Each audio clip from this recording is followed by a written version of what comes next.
श्री आद्य जगदंबिकाय नमः। श्री स्मत्परम गुरुवे नमः। मातृपितृचरण कमलेभ्यो नमः।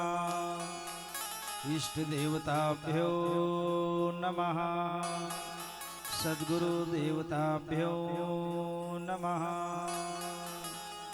श्रीमन्महागणाधिपतये नमः। सर्वमंगलमांगल्ये शिवे सर्वार्थसाधिके शरण्ये त्र्यंबके गौरी नारायणी नमोस्तुते। सच्चिदानन्दरूपाय विश्वोत्पत्त्यादिहेतवे तापत्रय विनाशाय श्रीकृष्णाय वयं नमः। कृष्णाय वासुदेवाय हरये परमात्मने प्रणतः क्लेशनाशाय गोविन्दाय नमो नमः। यं प्रव्रजन्तमनुपेतमपेतकृत्यं द्वैपायनो विरहकातर्याजुहाव पुत्रेति तन्मयतया तर्वोऽभिनेदुस्तं सर्वभूतहृदयं मन्मोतोऽस्मि।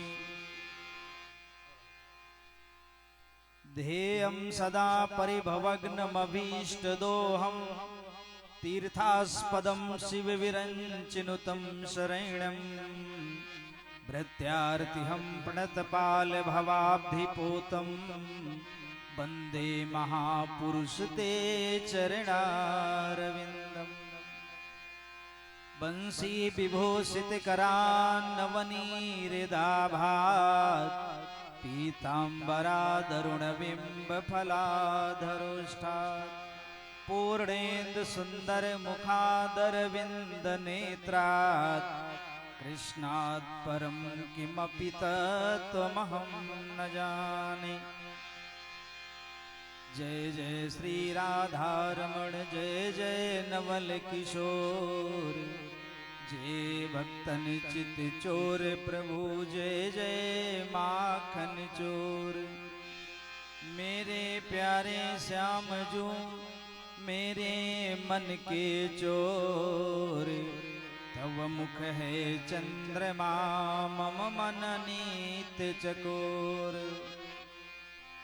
धन्य धन्य भारत धरा धनि धनी ऐसन ग्राम जहाँ हो रही प्रभु की दिव्य कथा य विराम।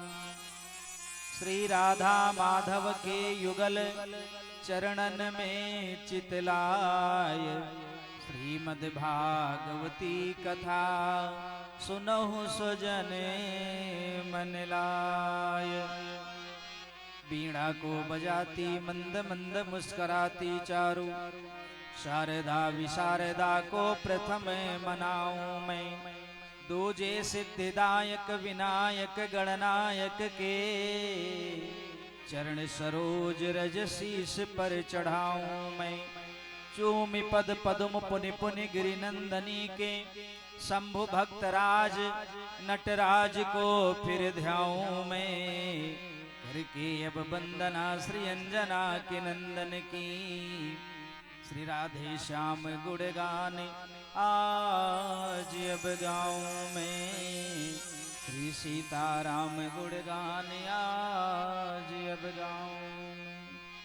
श्री गुरु चरण सरोज रज निज मन मुकुर सुधारी वर्णौ रघुवर बिमल यसे जोदायक फलचार। बुद्धिहीन तनु जानिके सुमिरहु पवन कुमार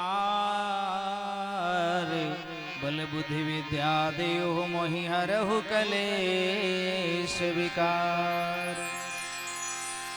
बोलिए हनुमंत लाल की भागवत भगवान की बांके बिहारी सरकार की सद्गुरुदेव भगवान की।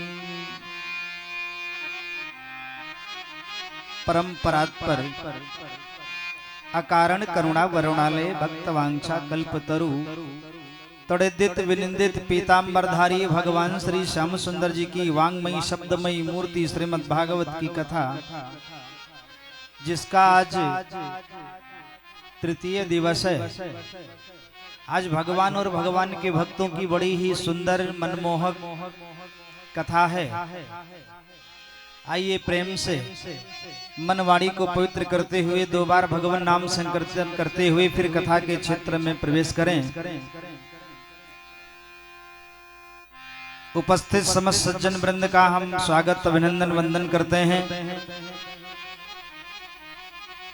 और हमारे समस्त वैदिक विद्वान इनको भी बहुत बहुत साधुवाद। हमारे जो संगीत कलाकार हैं इनको भी बहुत बहुत साधुवाद। अंत में इस भावना को मन में लेकर के श्री राम मैं सब जग जानी, करूं प्रणाम जोरी जुग पानी। आइए फिर कथा के क्षेत्र में प्रवेश करें।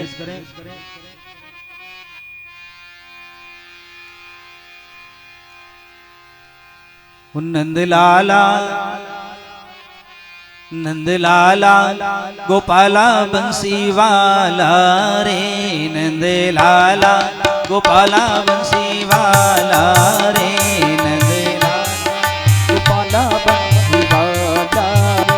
नंदलाला गोपाला बंसी वाला रे, नंदलाला गोपाला बंसी वाला रे। मैं तो निस दिन जपूं तेरी माला रे, मैं तो निस दिन जपूं तेरी माला रे, मैं तो निस दिन जपूं तेरी माला रे, मैं तो निस दिन जपूं तेरी माला रे। नंदलाला ओ नंदलाला गोपाला बंसी वाला रे, नंदलाला गोपाला बंसी वाला रे, नंदलाला गोपाला बंसी वाला रे।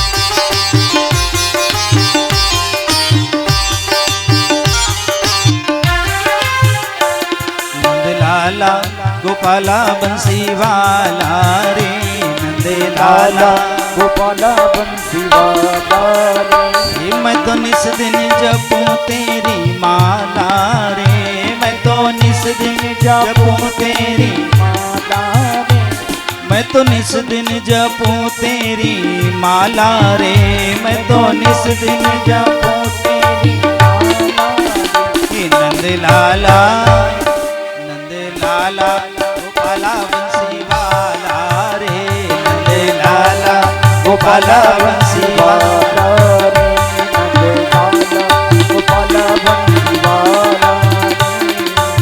क्षण भंगुर जीवन की कलिका, ये जीवन की कली कल प्रात को जाने खिली न खिली, मलयाचल की सुच शीतल मंद सुगंध समीर मिली ना मिली। कलिकाल कुठार लिए फिरता, ये कलयुग एक कुल्हाड़ी लिए दौड़ रहा है, कौन मिल जाए। कलिकाल कुठार लिए फिरता, तन नम्र हो चोट झिली न झिली, रट ले हरि नाम अरे रसना, फिर अंत समय में हिली ना हिली। नंदलाला गोपाला बंसी वाला रे, नंदलाला गोपाला बंसी वाला रे, नंदलाला गोपाला बंसी वाला रे, नंदलाला गोपाला बंसी वाला रे। मैं तो निस दिन जपूं तेरी माला रे, मैं तो निस दिन जपूं तेरी माला रे, मैं तो निस दिन जपूं तेरी माला रे, मैं तो निस दिन जपूं तेरी माला रे। नंदलाला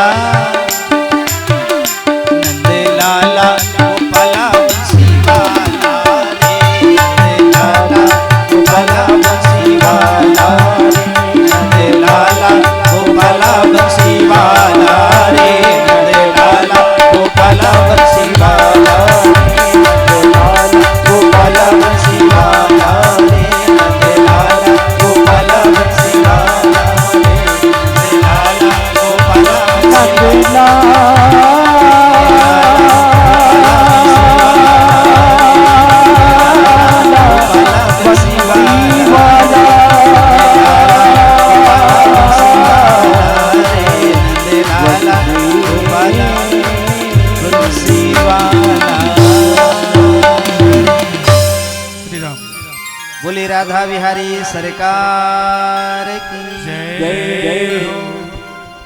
कल भगवान की बड़ी सुंदर चर्चा हुई थी। भगवान श्री नारायण विदुर जी के घर गए और विदुर के घर जाकर के भगवान केले के छिलका का भोग लगाते। भगवान साग खाते हैं विदुर के घर। भाव का भूखा हूं मैं, भाव ही एक सार है, भाव से मुझको भजे तो भव से बेड़ा पार है। विदुर के भक्ति भाव को देख करके परमात्मा विदुर के घर उपस्थित होते हैं। विदुर ने खूब स्वागत करी और स्वागत करने के बाद भगवान कुछ देर तक रहे, उसके बाद वहां से चले। जब द्वारिकापुरी जाते हैं तो विदुर कुछ दूर तक भेजने के लिए निकलते हैं।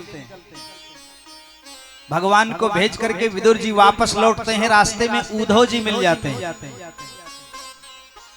तो रास्ते में जब कोई संत मिलता है ना, तो एक संत को जब दूसरा संत मिलता है तो आनंद आ जाता है, हृदय गदगद हो जाता है, प्रेम हो जाता है। अपना कोई हितैषी कहीं रास्ते में जाओ और मिल जाए तो रास्ता कट जाता है। अच्छा, जब कोई संत से मिलते हैं तो आनंद कितना आता है। 4 मिले 64 खिले और 20 रहे कर जोरी। हरिजन ते हरिजन मिले तो नाचे 7 करोड़। 4 मिले, 2 आंखें आपकी 2 उसकी, जब 4 मिलते हैं ना तो 64 खिल जाते हैं। आप भी हंस पड़ेंगे, वो भी हंस पड़ेगा, तो 32 आपके और 32 उसके, 64 खिल गए। झट से आप हाथ जोड़ेंगे, वो भी हाथ जोड़ेगा, तो 10 उंगलियां आपकी, 10 उंगलियां आपकी, 20 रहे कर जोरी। और हरिजन ते हरिजन मिले, भगवान के भक्त से भगवान का भक्त मिलता है। तो ऐसा कहा गया है कि 3.5 करोड़ रोए इस शरीर में होते हैं। तो 3.5 करोड़ रोए आपके और 3.5 करोड़ उसके, नाचे 7 करोड़। रोम रोम प्रफुल्लित हो जाता है, गदगद हो जाता है। विदुर से उद्धव जी मिले। उद्धव जी को देखा, विदुर जी उद्धव से भगवान की कथा पूछने लगे और भगवान की कथा उद्धव जी गाने लगे। और ये गाते सुनते रास्ता कट गया। अब उद्धव जी को अलग जाना था, विदुर जी को अलग जाना था, लेकिन कथा से भी मन नहीं भरा, आघाए नहीं। तो विदुर जी कहते हैं मुझे और सुनने का मन कर रहा है। बोले भाई अब तो नहीं सुना सकते, क्योंकि आपका रास्ता इधर है और हमारा रास्ता इधर है। बोले हम अभी कथा से अघाए नहीं, और मन करता है भगवान की चर्चा सुनो। अच्छा, ये कथा ही ऐसी है भगवान की कि जितनी सुनते जाओ। अगर कथा में प्रेम है तो, नहीं प्रेम है तो बस कोई फर्क नहीं पड़ता। और कथा के जो रसिक हैं वो एक बार नहीं 1000 बार सुनते रहते हैं, फिर अघाते नहीं।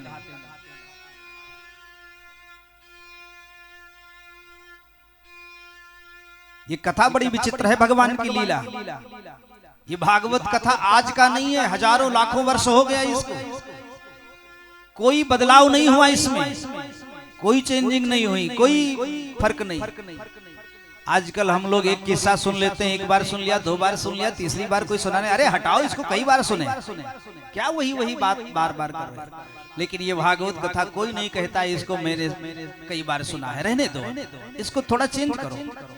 कोई बदलाव नहीं है, वही कथा है, लेकिन जितनी बार सुनेंगे उतनी बार कुछ नई चीजें जरूर मिलेंगी। उद्धव जी से विदुर जी कहते हैं हम अघाए नहीं है, हमको और कथा सुनाओ। तो उद्धव जी ने कहा अगर और सुनना है तो सीधे हरिद्वार चले जाओ। हरिद्वार में एक मैत्रेय नाम के मुनि रहते हैं। वो मैत्रेय नाम के मुनि आपको भगवान की बड़ी सुंदर गाथा सुनाएंगे। विदुर के मन में कथा की लगन थी, चले गए हरिद्वार में और मैत्रेय मुनि को देखा। मैत्रेय मुनि से भगवान की कथा को पूछने लगे। अच्छा, जो जिज्ञासु होता है वो भगवान की कथाओं को सुनता भी है और पूछता भी है। महाराज मैं कोई तर्क नहीं करना चाहता। विदुर जी ने कहा कोई तर्क वितर्क नहीं करता। अच्छा, तर्क करने वाले बहुत मिलेंगे इस संसार में, कथाओं में बड़ा तर्क करेंगे। हमको तो सीधे भगवान और भगवान की भक्ति से मतलब है, तर्क कुतर्क करने से मतलब क्या है। बहुत से लोग मिलते हैं, ये कैसे हुआ, वो कैसे हुआ, वो कैसे हुआ, इनके बाप का क्या नाम था, उनके बाप का क्या नाम था। वो हनुमान जी जब गए समुद्र लांघने लगे तो मुंदरिया कहाँ छिपाए, जब मासा बन गए, मच्छर बन गए।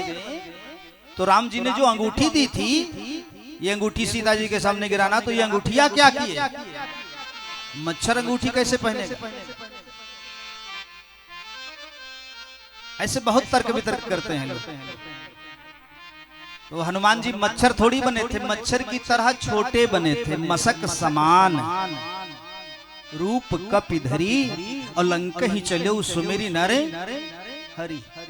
और अगर इस पर भी ना विश्वास हो तो देख लो, प्रभु मुद्रिका मेली मुख माही। हनुमान जी ने राम की मुद्रिका अपने मुंह में धर ली और लंका के उस पार। आज विदुर जी बैठे, मैं कोई तर्क वितर्क नहीं करना चाहता हूं। महाराज एक बात बताओ, ये दुनिया भगवान काहे को बनाता है? और अगर दुनिया भगवान बनाता है, संसार बनाता है, तो इसमें 4 प्रकार के जीव हैं, अंडज, स्वेदज, उद्भिज और जरायु। 4 प्रकार के प्राणी हैं। अंडज जो अंडे से पैदा हो, अंडज है। स्वेदज, स्वेद माने पसीना, पसीने से कीड़े पैदा हो जाते हैं। जैसे ठंडी का महीना आ रहा है, पूरी ठंडी स्नान न करो तो छोटे छोटे जीव शरीर में भी पैदा हो जाएंगे। और ज्यादा दिन बालों में कंघी तेल ना करो, बालों को ना धुलो, तो बालों में भी बड़े सुंदर सुंदर जीव हो जाते हैं। ये कैसे पैदा हो जाते हैं? ये स्वेद, स्वेद माने पसीना से पैदा हो जाता है। अंडज, स्वेदज, उद्भिज।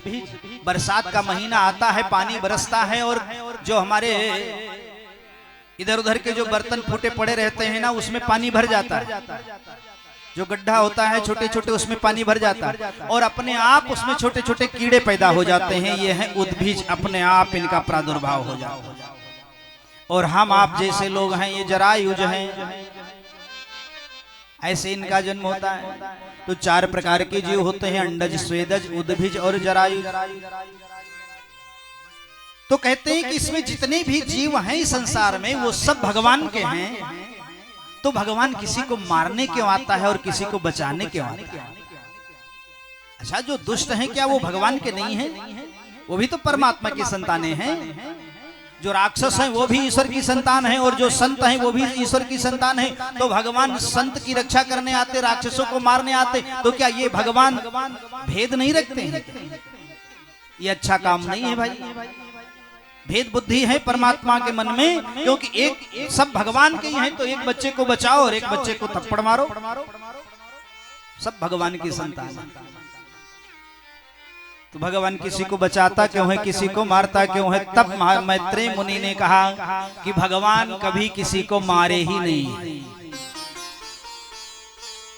लोग कहेंगे रावण को मारा, कुंभकर्ण को मारा, कंस को मारा, शिशुपाल को मारा, और आप कहते हैं मारे ही नहीं है। बोले हाँ, इनको भगवान ने मारा नहीं है। बोले तब क्या किया है? बोले भगवान मारते नहीं है, भगवान तारते हैं। भगवान ने इनको मारा नहीं, इनको तारा है। भगवान के हाथों से जो मरता है वो मरता नहीं है, वो तर जाता, भगवान का धाम प्राप्त कर लेता। इनकी विकृतियों को मारा है भगवान ने, इनको नहीं मारा। क्योंकि जो भगवान के हाथों से मरता है उसका उद्धार हो जाता है। तो भगवान ने मारा कि तारा? शिशुपाल भगवान को 1000 गालियां देता है, सैकड़ों गालियां देता है, और भगवान कन्हैया चुपचाप सुनते जाते हैं। जब 99 पूरा हो गया तब तक कन्हैया चुप रहे, चुप रहे। और जैसे 100 होता है तुरंत सुदर्शन चला दिया और गला काट दिया। तो किसी ने कहा आपने गला काट दिया शिशुपाल का, तो शिशुपाल के शरीर से एक ज्योति निकली और वो सीधे कृष्ण में समा गई। सभी लोगों को आश्चर्य हो गया, ये क्या हुआ? भगवान ने मारा? बोले मारा नहीं, बोले शिशुपाल को अपने में ले लिया, उसकी मुक्ति कर दी। भगवान से दुश्मनी करो तो भी मुक्ति हो जाती है। आप कहते हैं भगवान मारने आते, बचाने आते, और भगवान किसी को ज्यादा सुख देते हैं, किसी को दुख देते हैं। बोले ये सुख दुख भगवान नहीं देते हैं, ये अपने कर्मों से प्राप्त होता है। को न काहू सुख दुख कर दाता, निज कृत कर्म भोग सुनो भ्राता, जो जैसा कर्म करता है वैसा फल भोगता है। जैसा कर्म करोगे वैसा फल भोगने को मिलेगा। कर्म अच्छा करोगे तो फल भी हमारे अच्छे बनेंगे, और कर्म गलत है तो फल भी। बोया पेड़ बबूल का तो आम कहां से हो। जब कांटे के पेड़ जिंदगी भर लगाए हैं तो चाहते हैं फल मिले, तो कहां से मिलेगा। भगवान के अवतार की कथा आती है। जब वेद के अनुसार कोई व्यक्ति कर्म कर रहा है, वेद के आधार पर जो सत्कर्म करता है, आचरण करता है, उस सत्कर्म करने वाले व्यक्ति को कोई कष्ट पहुंचाता है तो प्रभु को अच्छा नहीं लगता, प्रभु को अवतार लेना पड़ता। और इस अवतारों में भगवान ने वाराह का अवतार बनाया। वाराह का अवतार लिया, सूकर का अवतार। अब जरा विचार करो, भगवान को सुअर बनने की क्या जरूरत है। तो 4 हाथ, शंख चक्र गदा फूल और शेष की सैया पर समुद्र में भगवान प्रेम से सो रहे हैं, लक्ष्मी जी चरण दबा रही हैं, उनको सुअर बनने की क्या जरूरत कि सूकर बन जाओ। लेकिन इस संसार का काम करना था, इस दुनिया का काम करना था, तो संसार के कार्य करने के लिए मेरे परमात्मा छोटे से छोटा जीव भी बन जाते हैं। समाज का हित हो ये सोच करके कितने छोटे बनना पड़े बन जाएं, लेकिन समाज का कल्याण करें। ये कथा हमको सिखाती है कि मेरे परमात्मा सुअर बन सकते हैं, तो हम क्या इंसान हैं, इंसान नहीं बन सकते। हम मनुष्य हैं, मनुष्य नहीं बन सकते। लेकिन आजकल का मानव भी मानव नहीं, दानव बना बैठा।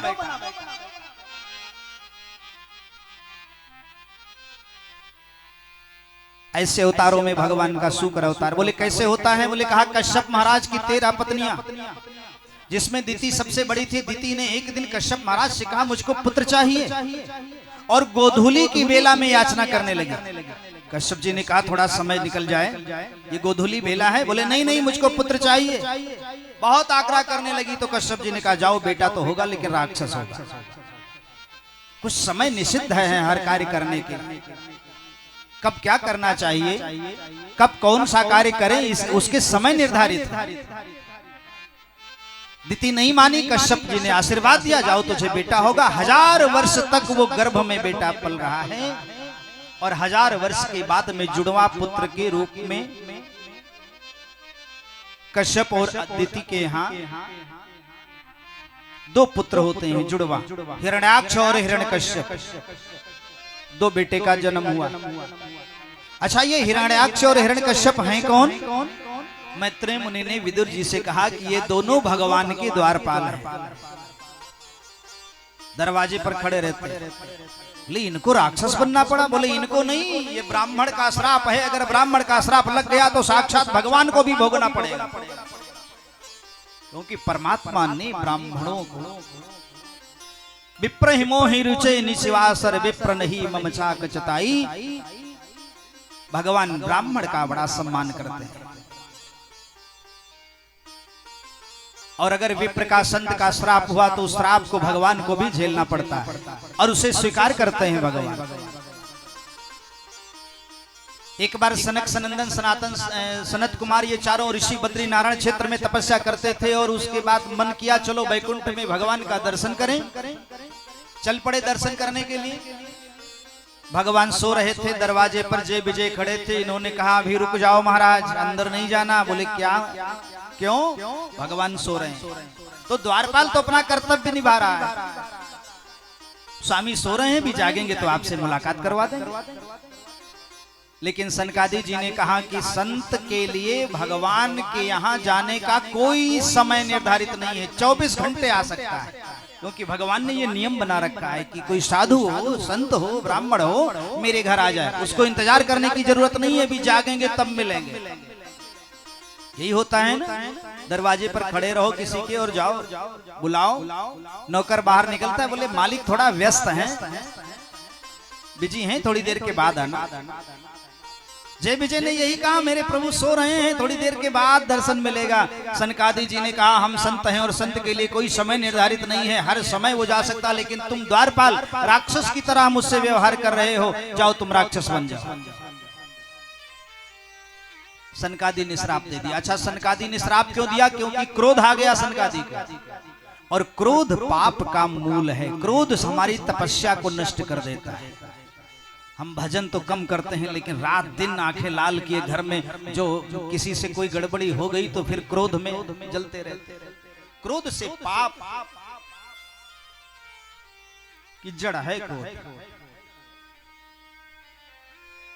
सनकादि ने क्रोध किया, सारी तपस्या का पुण्य नष्ट हो गया, वैकुंठ में प्रवेश नहीं मिला। भगवान आए, दरवाजे पर दर्शन दिए, लेकिन श्राप तो दे दिया, जाओ तुम राक्षस हो जाओ। और यही दोनों राक्षस जय विजय जो भगवान के द्वारपाल हैं, जब भगवान के पास गए, प्रभु ऐसी ऐसी घटना हो गई है, तो वही संत कृपा कर देते हैं, जाओ भगवान के हाथों से तेरी मुक्ति होगी। जिसने कहा तुम राक्षस हो जाओ, उसने कहा कि भगवान के हाथों से तेरी मुक्ति होगी। वही जाकर के हिरण्याक्ष और हिरण्यकश्यप बने। हिरण्याक्ष का मतलब है जिनकी आंखें सोने की तरह हो, हिरण्याक्ष और हिरण्यकश्यप। दो राक्षस का जन्म हुआ है। अब हिरण्याक्ष जैसे जन्म लेता है, वैसे ही इस पृथ्वी को लेकर के रसातल में चला जाता है।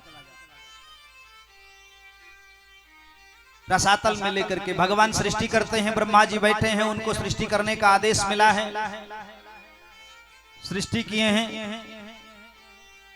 जल के ऊपर स्थापित करने के लिए पृथ्वी की उत्पत्ति की है।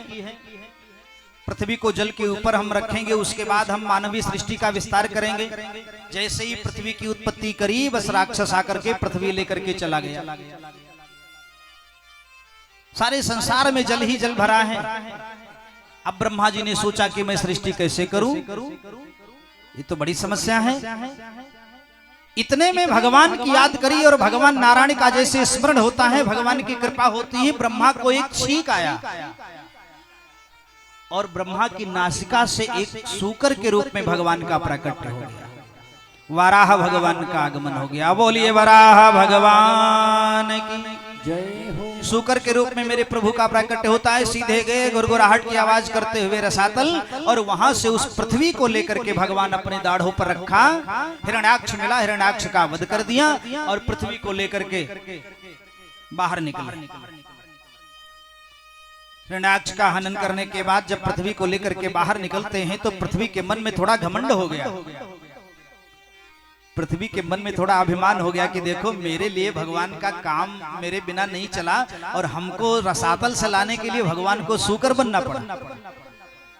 तो भगवान तो अभिमान को दूर करते हैं। संतों ने कहा है कि संसार में जियो, शान से जियो, मौज मस्ती से जियो, लेकिन अभिमान से ना जियो, स्वाभिमान से जियो। अभिमान करना गड़बड़ है, स्वाभिमान कोई गड़बड़ नहीं। स्वाभिमान में कोई समझौता नहीं, लेकिन अभिमान में मत जियो, घमंड में मत जियो। बड़ी सुंदर बात बताई है। जैसे पृथ्वी के मन में घमंड आया है, अरे मुझको देखो भगवान को स्वर बनना पड़ा, वैसे ही भगवान ने एक लीला दिखाई कि एक वृंदावन धाम दिखाई पड़ा पृथ्वी को। पृथ्वी मन में सोचती है कि मैं तो भगवान के मुंह पे बैठी हूँ और बिना मेरे ये वृंदावन कहां से आ गया? वृंदावन पृथ्वी पर तो है, मैं तो भगवान के मुंह पे बैठी हूँ, ये कि वृंदावन अलग है, कैसे हो गया? जैसे काशी इस पूरी पृथ्वी से थोड़ा अलग है तो पृथ्वी में ही जुड़ा, लेकिन काशी अलग है। लोग कहते हैं, ऐसा हमारा ग्रंथ कहता है कि पूरी पृथ्वी तो शेषनाग की फड़ पर बैठी रुकी है, लेकिन जो काशी है वो भगवान शिव के त्रिशूल पर टिका हुआ।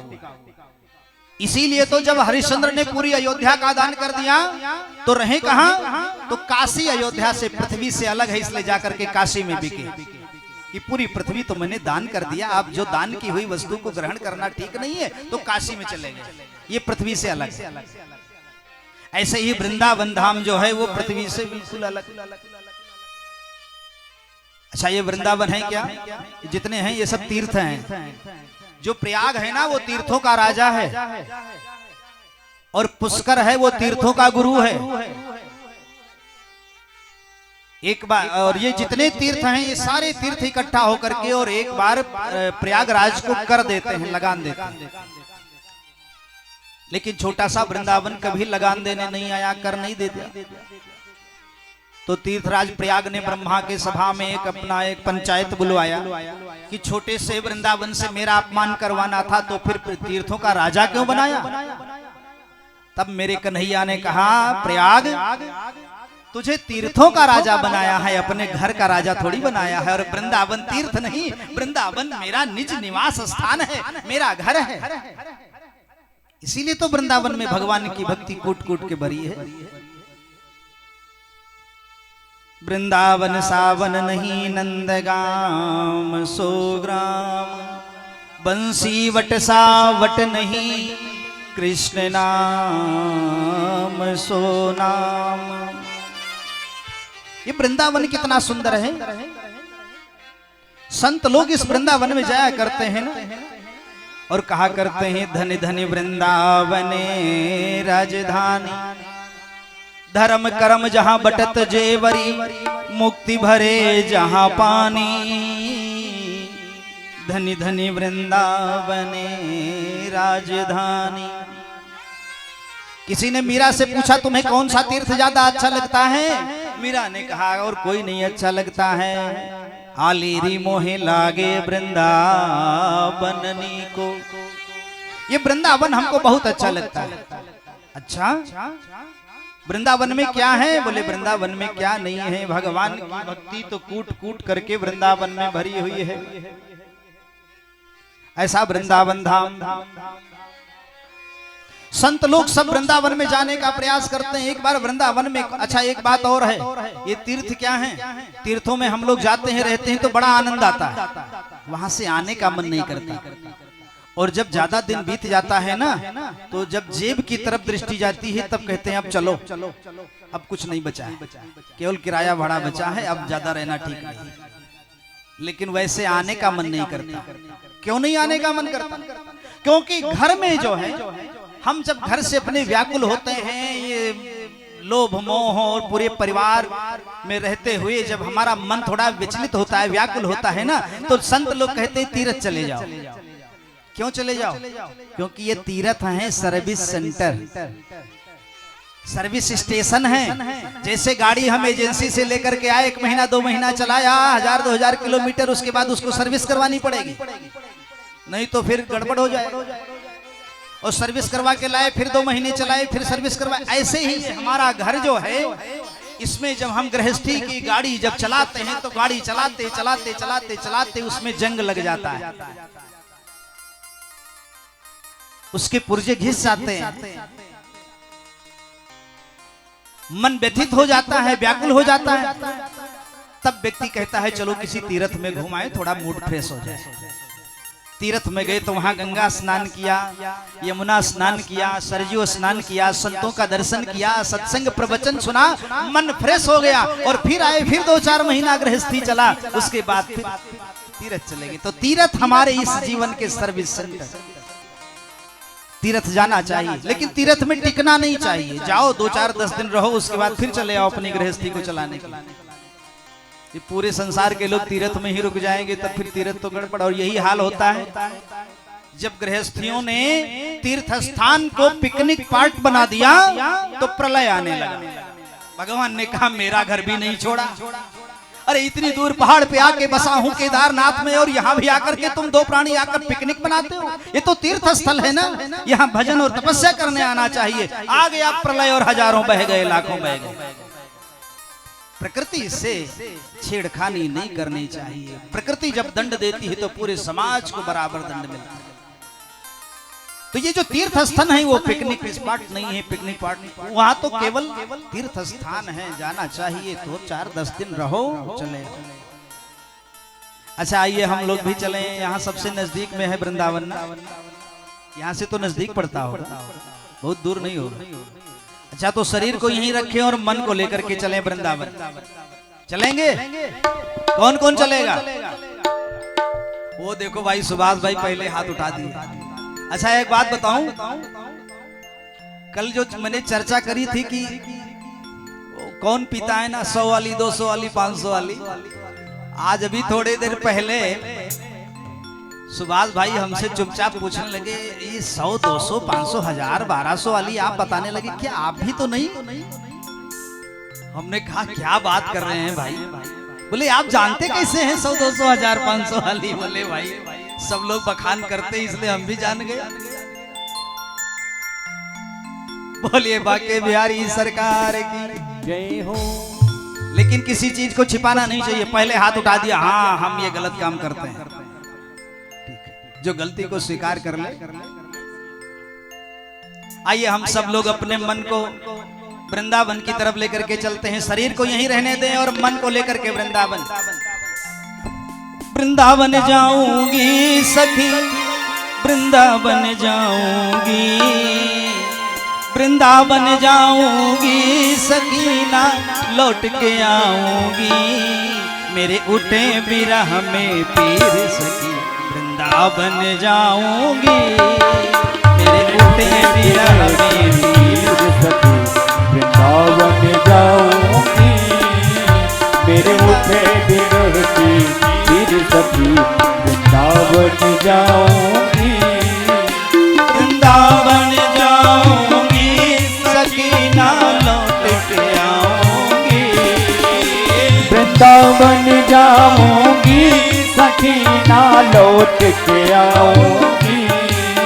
मेरे उठे बिरह की पीर सखी, वृंदावन जाऊंगी। मेरे उठे बिरह की पीर सखी, वृंदावन जाऊंगी। मेरे उठे बिरह की पीर सखी, वृंदावन जाऊंगी।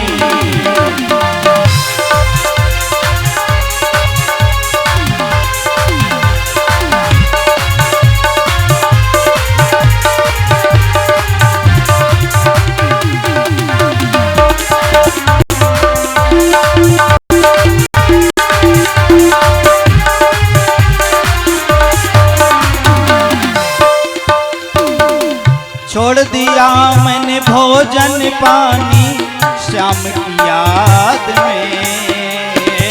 छोड़ दिया मैंने भोजन पानी श्याम की याद में। मेरे नैनन बरसे नीर सखी, वृंदावन जाऊंगी। मेरे नैनन बरसे नीर सखी, वृंदावन जाऊंगी। मेरे नैनन बरसे नीर सखी, वृंदावन जाऊंगी। एक मिनट, अच्छा ये बताइए आप लोग इंतजार में हैं क्या कि हमको कोई कहता नहीं है? नहीं, हम भी उठ के खड़े हो जाते हैं। शायद वो पीछे वाले जितने हैं भाई जरा उठो, खड़े हो, ऐसे आनंद नहीं आएगा। हाँ जो वृद्ध लोग हैं वो बैठे रहे, लेकिन हाँ आप लोग उठिए, जरा उठ के खड़े होंगे तभी मजा आएगा। वृंदावन जाऊंगी सखी, वृंदावन जाऊंगी। वृंदावन जाऊंगी सखी, वृंदावन जाऊंगी। मेरे उठे बिरह की पीर सखी, वृंदावन जाऊंगी। मेरे उठे बिरह की पीर सखी, वृंदावन जाऊंगी। मेरे उठे बिरह की पीर सखी, वृंदावन जाऊंगी।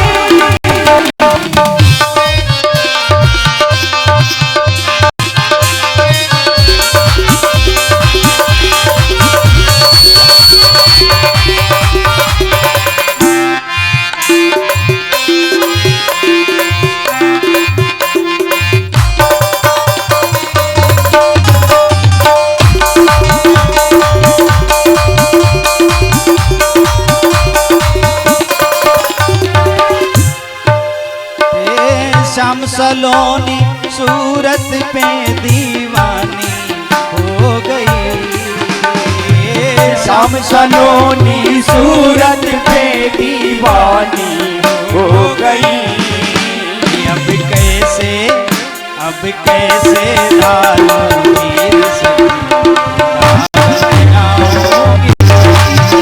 अब कैसे डालो धीर सखी, वृंदावन जाऊंगी।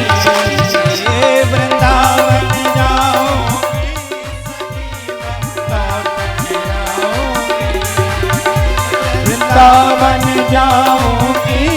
सखी वृंदावन जाऊंगी। ओ मेरे उठे वीरा की पीर मेरे उठे वीरे की पीर सखी वृंदावन जाऊंगी। मेरे उठे वीरे की पीर सखी वृंदावन जाऊंगी। देखो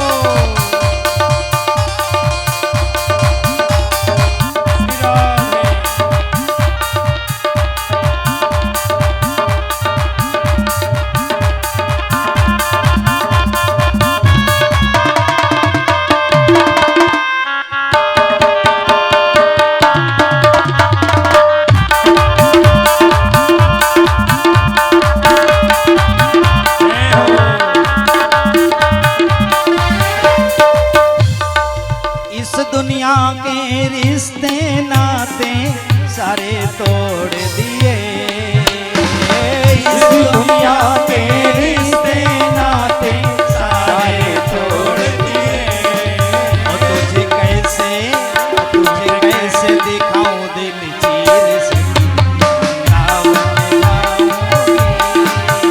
तुझे कैसे दिखाऊं दिल चीर सखी वृंदावन जाऊंगी। तुझे कैसे दिखाऊं दिल चीर सखी वृंदावन जाऊंगी।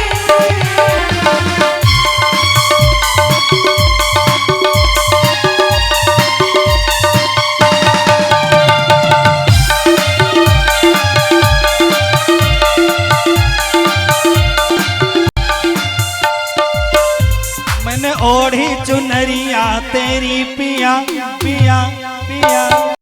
मैंने ओढ़ी चुनरिया तेरी पिया मैं तुमको मनाऊंगी। बन के जोगनिया जोगनिया बन के जोगनिया कान्हा वृंदावन जाऊंगी। जोगनिया कान्हा जाऊंगी। ओढ़ी पिया ओ मैंने ओढ़ी चुनरिया तेरी पिया पिया। मैंने ओढ़ी चुनरिया तेरी पिया मैं तुझको मनाऊंगी। बनके जोगनिया जोगनिया बनके जोगनिया कान्हा वृंदावन जाऊंगी। जोगनिया कान्हा वृंदावन जाऊंगी।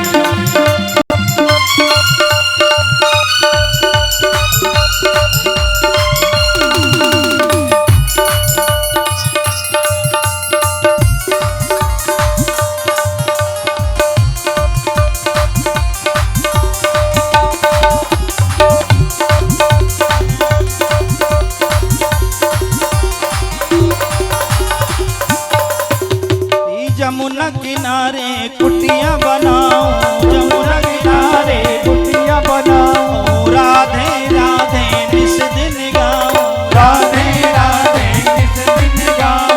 यमुना किनारे कुटिया बनाओ यमुना किनारे कुटिया बनाओ राधे राधे निस दिन गाओ राधे राधे निस दिन गाओ।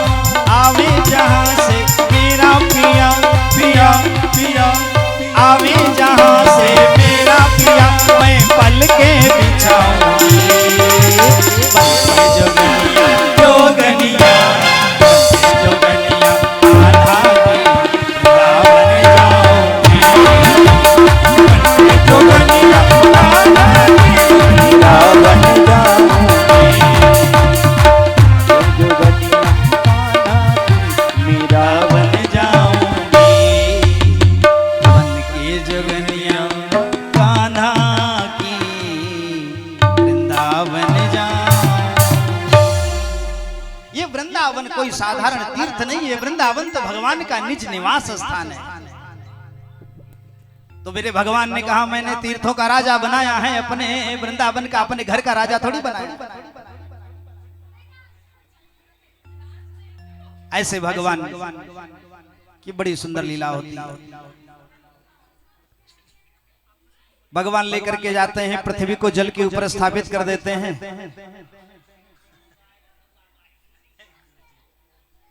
और ब्रह्मा जी उस पृथ्वी पर एक बढ़िया सुंदर आश्रम बनाते हैं। ब्रह्मा जी के शरीर से के दोनों अंगों से, दाहिने और बाएं अंग से एक स्त्री और पुरुष का जोड़ा निकलता है। स्वयंभू मनु और शत्रुपा का प्राकट्य होता है और मनु शत्रुपा से कहते हैं सृष्टि का विस्तार करो। मनु शत्रुपा ने सृष्टि का विस्तार किया, उस पृथ्वी पर एक आश्रम बना करके रहने लगे और सृष्टि का विस्तार किया। मनु शत्रुपा की 5 संतानें हुई, 3 कन्या और 2 बेटे हुए। आकुति, देवहूति और प्रसूति, ये 3 कन्या और 2 बेटा हुआ, प्रियव्रत और उत्तानपाद। और इन्हीं 2 बेटों से और 3 कन्याओं से सारा संसार भर गया। इसीलिए कहते हैं ये जो मनुष्य है ना, ये मनु की संतान है। अच्छा, अन्य धर्मों वाले कहते हैं ये मनुवादी हैं, क्योंकि हम सब मनु की संतानें हैं। स्वयंभू मनु और शत्रुपा ने 5 संतानों को जन्म दिया। आकुति का विवाह रुचि प्रजापति के साथ हुआ, देवहूति का विवाह कर्दम ऋषि के साथ हुआ और प्रसूति का विवाह दक्ष प्रजापति के साथ हुआ। बड़ी सुंदर कथा। अच्छा, ब्रह्मा के एक मानस पुत्र हैं जिनका नाम है कर्दम। कर्दम ऋषि कैसे हैं? जिन्होंने अपने इंद्रियों पर विजय प्राप्त कर लिया हो उन्हें कर्दम कहते हैं। कर माने इंद्रियां, कर माने हाथ। ये अपने इंद्रियों पर जिसने विजय प्राप्त कर लिया उसे हम कर्दम कहते हैं। कर्दम ऋषि ने पूरा जीवन व्यतीत कर दिया, कोई वस्तु का संग्रह नहीं किया, संसार की कोई चीज इकट्ठा नहीं की। और यही नहीं, एक संतों का बड़ा त्याग है और संतों की तपस्या है जो हमारा ये संसार चल रहा है, संतों के बल पर चल रहा है, उनकी तपस्या का प्रभाव है। एक ऐसे ऋषि थे जिनका नाम था लोमस ऋषि। लोमस मतलब उनके बहुत रोए थे, पूरे शरीर में भालू की तरह रोए। और एक पीपल के पेड़ के नीचे उन्होंने अपना पूरा जीवन बिता दिया। और जीवन कितना था, कोई 100-200 हजार साल थोड़ी था। जितने रोए थे उतने 1000 वर्ष उनकी आयु थी।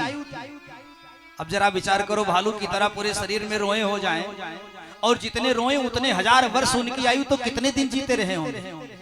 तो कोई आकर के कहा, बाबा अरे कम से कम घर तो बना लो रहने के लिए।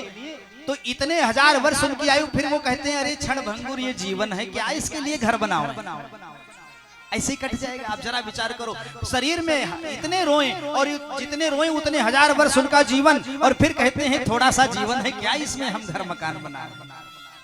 ऐसे ऐसे त्यागी संत। तो ये कर्दम ऋषि ने पूरा जीवन व्यतीत कर दिया तपस्या करते करते, कुछ इकट्ठा नहीं किया।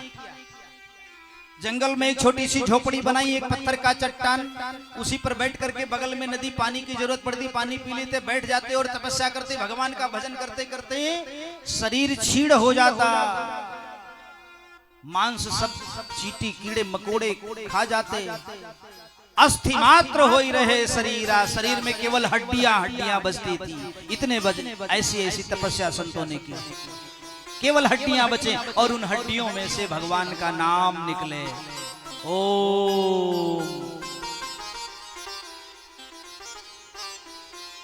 तो कर्दम ऋषि ने पूरा जीवन बिता दिया तपस्या करते करते, कोई संग्रह नहीं किया, कुछ इकट्ठा नहीं किया। लेकिन धीरे धीरे धीरे धीरे जब बुढ़ापा आ गया, तब कर्दम ऋषि ने सोचा कि ये दाम्पत्य जीवन कैसा होता है, पुत्र का सुख कैसा होता है।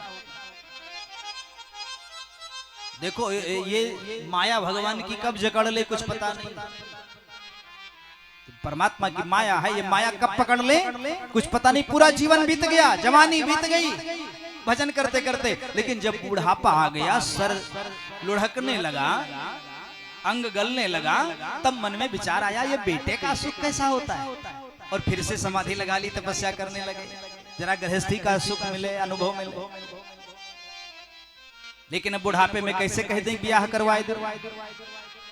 बुढ़ापे में भजन तो करते हैं, भगवान प्रकट हुए, कहो भैया किस लिए भजन हुआ, बस ऐसे ही आपका दर्शन। बोले दर्शन तो कितनी बार आपको दे चुका, अब की बार काहे को भजन कर रहे हो इस बुढ़ापे में। नहीं महाराज, बस ऐसे ही। भगवान तो सबके मन की जानते हैं ना। भगवान ने कहा ऐसा तो नहीं कि मन मन भावे मूड हिलाओ, अंदर से तो लड्डू खा रहे हो, ब्याह हो जाता तो बढ़िया होता, ब्याह हो जाता, लेकिन बुढ़ापे में कह नहीं पा रहे हो किसी से। हमारी शर्म, कैसे कहते हैं बुढ़ापे में ब्याह करा दो। ये तृष्णा जाती नहीं है। विषय भोग को जितने इस शरीर को मिलता रहेगा उतने आत्मा घी की तरह, जैसे घी की आहुति डाली जाती है ना, थोड़ी देर के लिए मंद, उसके बाद एक वेग तेज होती है। ये शरीर विषय वासना भोगने के लिए नहीं, ये शरीर को तपस्या में लगाना चाहिए। नहीं महाराज, ब्याह नहीं। अरे मैंने तो आपके मन की बात जानता था, विवाह करके तैयारी करके आया हूँ, उस विवाह तय करके आया हूँ। किसके साथ? राजा मनु की बिटिया के साथ, देवहूति राजकुमारी के साथ तेरा विवाह निश्चित कर दिया, बातचीत करके आया हूँ। अब कह रहे हो नहीं नहीं है ऐसे। तब करदम जी ने कहा महाराज उसे करना तो नहीं चाहता था, लेकिन जब आप बतिए करके आए हैं तो भगवान की बात को कौन टाले, कर लेता। भगवान ने कहा ठीक है, लेकिन करदम जी ने फिर भी भगवान से एक शर्त रखी। एक शर्त है, एक बेटा हो जाएगा, मैं पत्नी परिवार घर संसार सब छोड़ के चला जाऊंगा जंगल में। भगवान ने कहा तुम ब्याहवा तो करो, गृहस्थी को कब छोड़ के जाओगे वो तो हमारी जब इच्छा होगी तब जाओगे, ब्याह तो करो। एक बार जो कर लिया वो फंस गया चक्कर में, गृहस्थी छूटती थोड़ी है, इतनी जल्दी थोड़ी छूटती। बोले करके तो देखो, जब छूटेगी तब तो जाओगे। एक ना एक आशा बनी रहती है और उसी आशा में हम जीते रहते हैं।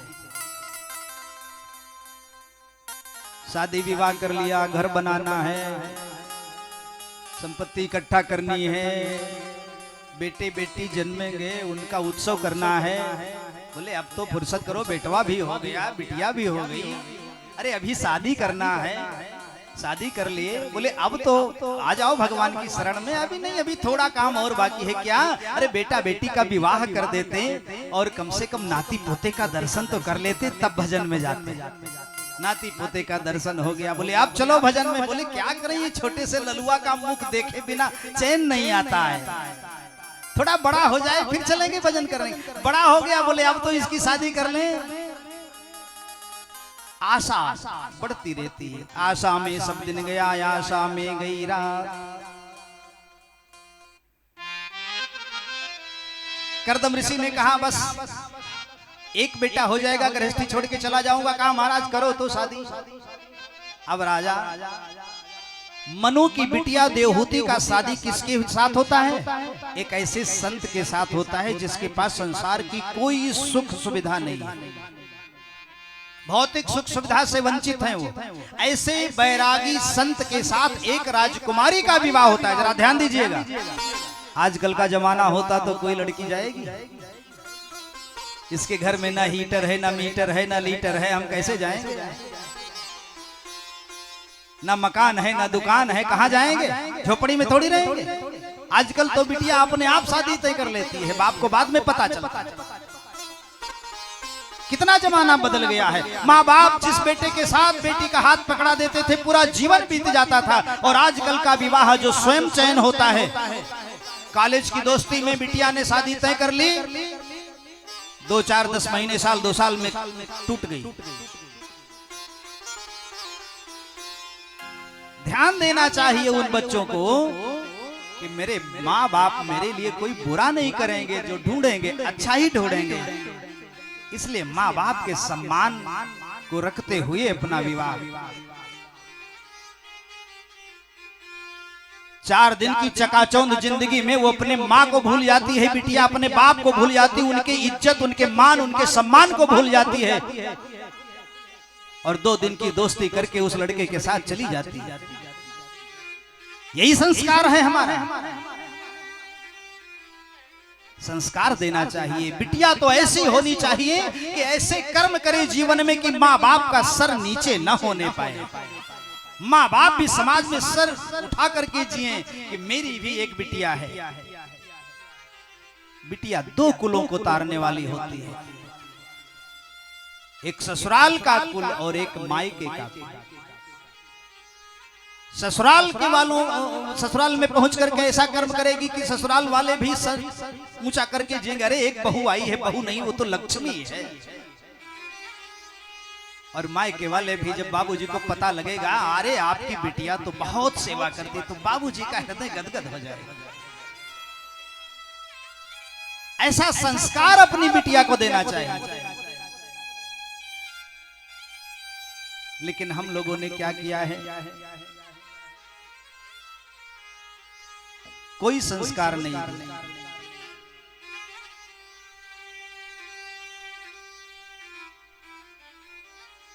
और बेटी ऐसा कर्म करती है कि माँ बाप को जिंदगी भर सर नीचे झुका करके जीना पड़ता है, समाज में सर ऊंचा नहीं कर सकता। हमारे समाज को यह शिक्षा देनी चाहिए, हमको अपने संस्कार पर ध्यान देना चाहिए कि हम ये आधुनिक दुनिया में घूमते जा रहे हैं, बढ़ते जा रहे हैं, लेकिन आधुनिक दुनिया में हमने अपना पीछे का कल्चर छोड़ दिया है। अपना जो संस्कार है उसकी मैंने बलि चढ़ा दी है। बिटिया को ऐसे संस्कार दो कि वो जहां जाए वहां नाम करे, ससुराल वालों का नाम करे और मायके वालों का नाम करे। नहीं तो अगर कोई भी गड़बड़ी हो गई ना तो जिंदगी भर कोई मुंह दिखाने के लायक नहीं रहता है। इसलिए खूब सुंदर संस्कार देना चाहिए। माँ बाप के दामन पे कोई दाग न लगने पावे, ऐसा संस्कार बिटिया को सिखाओ। पढ़ लिख करके डॉक्टर बनाओ, इंजीनियर बनाओ, वकील बनाओ, सब कुछ बनाओ, लेकिन संस्कार से वंचित न करो। आजकल का हमारा कल्चर ही बिगड़ गया है। इंग्लिश मीडियम में बच्चों को नाम लिखा देते हैं और वो इंग्लिश मीडियम में अंग्रेजी पढ़ते पढ़ते पूरा अंग्रेज बन जाती है। माँ बाप की सेवा से वंचित हो जाते हैं। बच्चों का नाम लिखवा दिया, मैं विरोध नहीं करता हूं, आप लिखवाइए, खूब पढ़ाइए अंग्रेजी, क्योंकि जमाना है अंग्रेजी का, लेकिन अपनी भारतीय संस्कृति को त्याग करके नहीं, इसको साथ में लेकर के तब चले। मातृभाषा अपनी हिंदी है, मातृभाषा अपनी संस्कृति है, तो इस संस्कृत को लेकर के चले। अंग्रेजी पढ़े कोई दिक्कत नहीं है, लेकिन अच्छे अच्छे कॉलेजों में नाम लिखा देते हैं, बच्चे को हॉस्टल में भेज देते हैं। बचपने से बच्चा माता पिता से दूर है तो वो क्या जानेगा कि हमारे मैया थी और बाबूजी थे। और पढ़ लिख करके बच्चा चला गया विदेश में, अमेरिका रहता है, आइलैंड, थाईलैंड, कनाडा रहता है, और जब बाबूजी को कोई दिक्कत होती है तो नौकर लगा देता है सेवा करने के लिए। ऐसी संस्कार क्या फायदा है।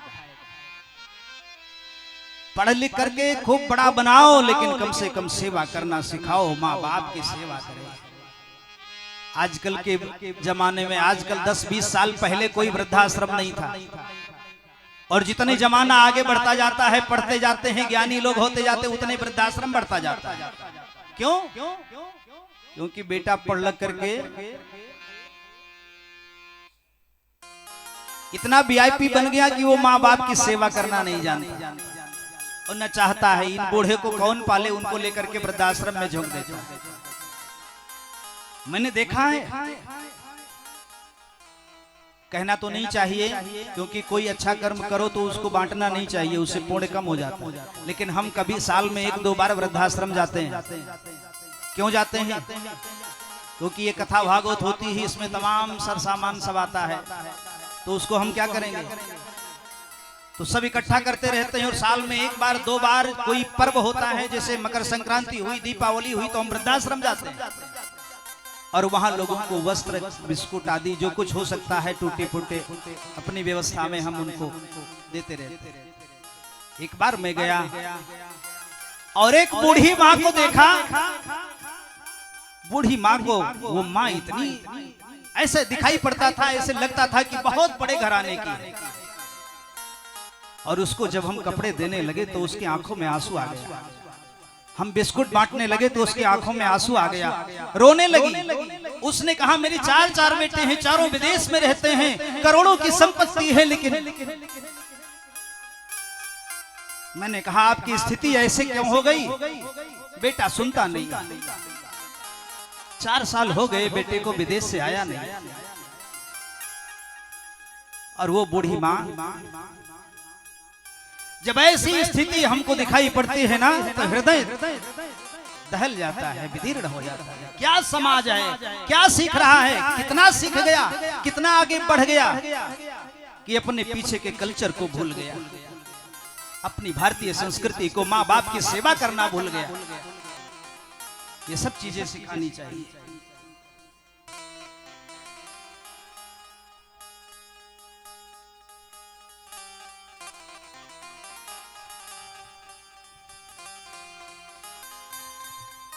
अपने बच्चों को ऐसा संस्कार दो कि ज्ञान पाने के बाद नौकरी जो कुछ भी है वो कितना भी बड़ा हो जाए, लेकिन बड़े बूढ़ों का सम्मान करना न भूलें।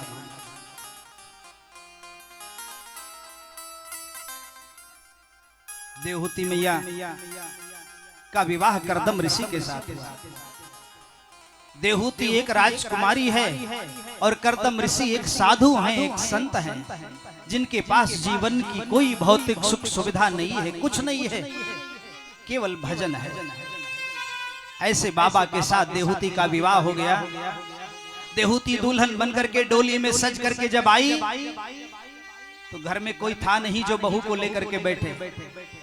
तो देवहूति स्वयं ही डोली से उतरी तो हाथ में झाड़ू लिया और झाड़ू लेकर के घर में अपने झाड़ू लगाने लगी। छोटी सी झोपड़ी थी, उस झोपड़ी में झाड़ू लगाने लगी।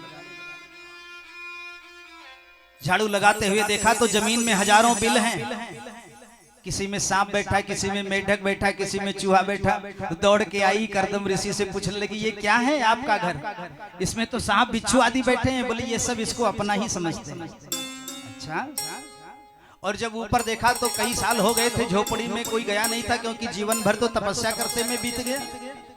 ऊपर देखा तो हजारों घोंसले बने हैं। बोले इसमें क्या है, ये हजारों घोंसले। बोले चिड़िया, गौरैया, कबूतर, कौवा सब इसमें रहता है। ऋषि से पूछा तो करदम ऋषि ने कहा ये सब इसको अपना ही घर मानते हैं। तो आप कहाँ रहते हैं? करदम ऋषि ने कहा मुझको रहने का तो मौका ही नहीं मिलता है, पूरा जीवन तो तपस्या में बीत गया। एक पत्थर का चट्टान, इसी पर बैठ करके मैं पूरा जीवन तपस्या करता हूं। तब देवहूति का मन, देवहूति ने विचार किया, अरे हमको ऐसा सत्कर्म करने वाला, ऐसा तपस्वी पति मिला है और ऐसे तपस्वी संत की सेवा करने का अवसर नहीं मिलता। कम से कम पति के रूप में मिला है तो कम से कम चलो इसकी सेवा तो करेंगे। दूसरी आजकल की होती तो तुरंत छोड़ के चली जाती है, बाबा हम यहाँ नहीं रहेंगे। लेकिन देवहूति ने कहा ऐसे संत की सेवा करने का अवसर नहीं मिलेगा, और आज मिले हैं पति के रूप में तो चलो सेवा कर लेते हैं। सेवा करने लगी। जब तक देवहूति झाड़ू लगाने लगी तब तक करदम जी ने कहा कि 2 मिनट का समय व्यर्थ क्यों बीते। बस वो पत्थर की चट्टान पर बैठ गए, आंख मूंद लिए भजन करने लगे। और भजन करने लगे तो भुलाई गए कि हमने ब्याह किया था, एक दुल्हन लेके आए थे और हजारों वर्ष बीत गए। वो देवहूति जो दुल्हन बन करके आई थी वो 60 साल की बूढ़ी माँ बन गई। बगल में बैठी है करदम ऋषि की आंखें खुली, देखा एक बूढ़ी माँ, कौन हो? अरे आपने मेरा विवाह, मैं आपकी पत्नी। ओ मैंने विवाह भी किया था। भजन में सब भूल गए। फिर करदम जी ने सोचा ये क्या मैंने कर दिया, एक राजकुमारी को दुल्हन बना के लाया, जीवन का कोई सुख नहीं मिला उसको और मैं तपस्या में लग गया। हे देवी तू अपने घर क्यों नहीं गई? देवहूति ने कहा कि पत्नी का घर पति का घर होता है, अब पति के घर को छोड़ करके फिर कहां चली जाए? मायके क्यों नहीं गई? आपकी सेवा छोड़ के कैसे चली जाए? जब करदम ऋषि तपस्या करने लगे तो देवहूति गर्मी के महीने में पंखा झलने लगी, ठंडी के महीने में चारों तरफ से आग जला दिया। कोई कीड़ा मकोड़ा जाता है शरीर पर तो उसको झाड़ बाहर करके बाहर कर देती है, और ऐसे करते करते पूरा जीवन बीत गया। करदम ऋषि की आंखें खुली, देवी तूने तो बड़ा त्याग किया है और मैंने तुझको कोई सुख नहीं दिया। एक काम करो, 1 मिनट के लिए आंखें बंद करो। जैसे देवहूति ने पलक बंद किया, करदम ऋषि ने अपने तपस्या के प्रभाव से उस जंगल में जहां एक झोपड़ी थी वहां 9 मंजिल का बड़ा सुंदर दिव्य मकान बन करके खड़ा हो गया। पलक झपकते ही, ये तपस्या का प्रभाव है। एक मकान बन गया, मकान के सामने बगिया बन गई और तालाब बन गया। और करदम ने देवहूति का हाथ पकड़ा, पकड़ करके जैसे उस तालाब में एक डुबकी लगाई तो देवहूति बन गई 16 साल की और करदम जी बन गई 21 साल के। ये तप का प्रभाव है। तपस्या से अपनी आयु को बढ़ा सकते हो और घटा सकते हो। इसीलिए हमारे संत हजारों हजारों वर्ष तक जीते थे। क्यों? क्योंकि जितने में हम 10 बार सांस लेते हैं वो एक ही बार लेते थे, तो 10 वाला बढ़ गया ना।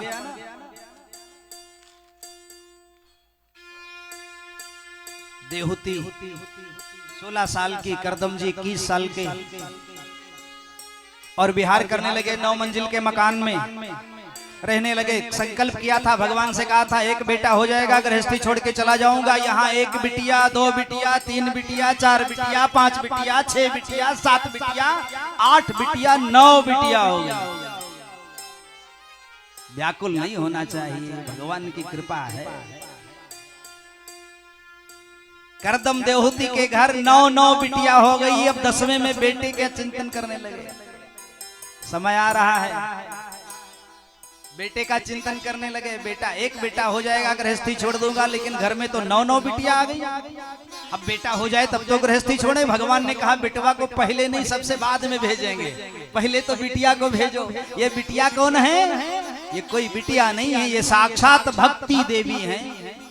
9 प्रकार की भक्ति होती है ना, ये 9 भक्तियां बिटिया के रूप में करदम और देहूती के घर में जन्म ले ली। बाबा जी लिखते हैं, प्रथम भगति संतन करी संगा, दूजे रति मम कथा प्रसंगा। मैं भगति संतन करी संगा, दूजे रति मम कथा प्रसंगा।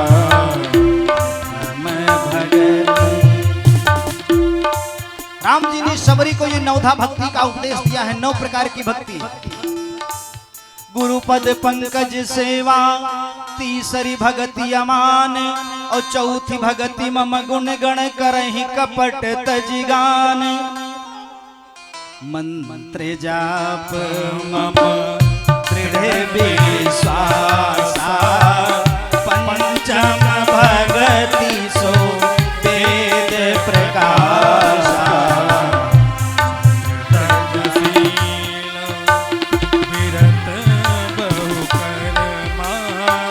विरत निरंतर सजन धर्मा, छठ दमसी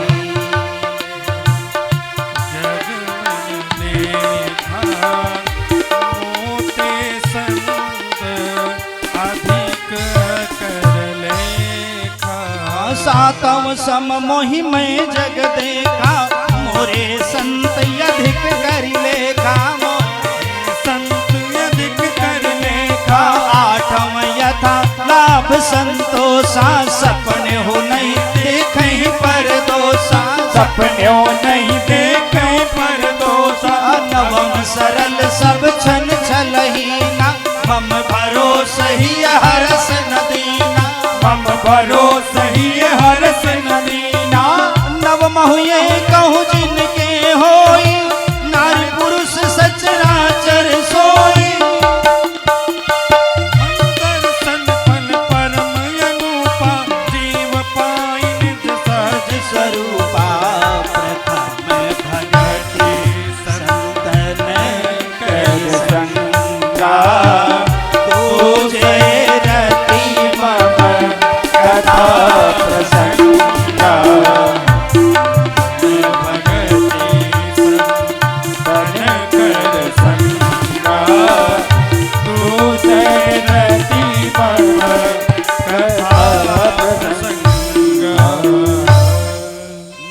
की भक्ति होती है। बाबा जी ने मानस में लिखा है, पहली भक्ति है सत्संग करो, संतों का साथ, और दूसरी भक्ति है भगवान की कथा सुनो, और तीसरी भक्ति है गुरुपद पंकज सेवा, तीसरी भक्ति अमान, गुरु के चरण कमलों की सेवा करना, ये तीसरी भक्ति है। और चौथी भक्ति है भगवान के गुणों को, छल कपट को त्याग करके गाओ।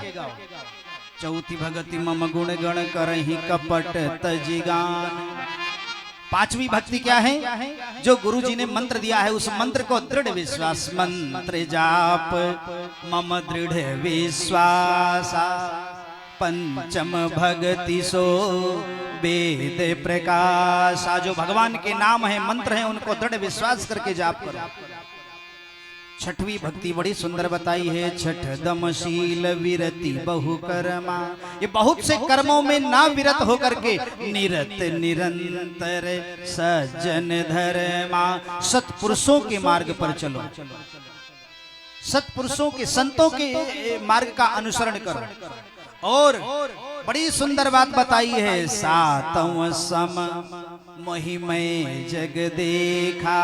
सातवीं भक्ति क्या है? भगवान को पूरी दुनिया में देखो और मोरे संत अधिक करी लेखा। हमसे ज्यादा भगवान कहते हैं हमारे संतों की बात मानो। मोरे संत अधिक करी लेखा। आठवीं भक्ति है, सुबह से शाम तक काम करते हो, नौकरी करते हो, व्यापार करते हो, मजदूरी करते हो, खेती करते हो, जो मिल जाए उसी में संतोष कर लो। आठवां यथा लाभ संतोषा, सपने हो नहीं देखहि पर दोषा। दूसरे की बुराई मत देखो, बुराई देखना है तो अपनी तरफ देखो, हम कितने अच्छे हैं। तो दूसरे से ज्यादा सबसे गंदे अपने आप को ही दिखाई पड़ेगा। एक बार कबीरदास जी जा रहे थे रास्ते से, तो कांटा पड़ा था, एक कांटा चुभ गया, पैरों में बड़ा तेज से चीख निकली, ओ बाप रे बाप, ये कांटा चुभ गया।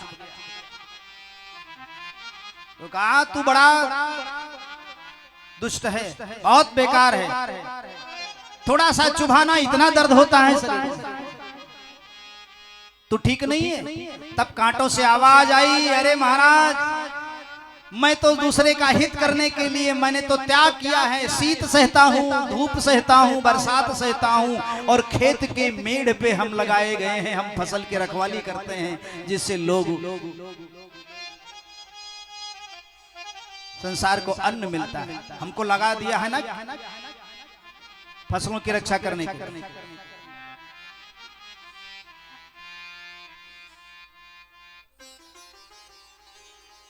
हेलो हेलो, श्री राधे राधे, बोलिए बांके बिहारी सरकार जय हो।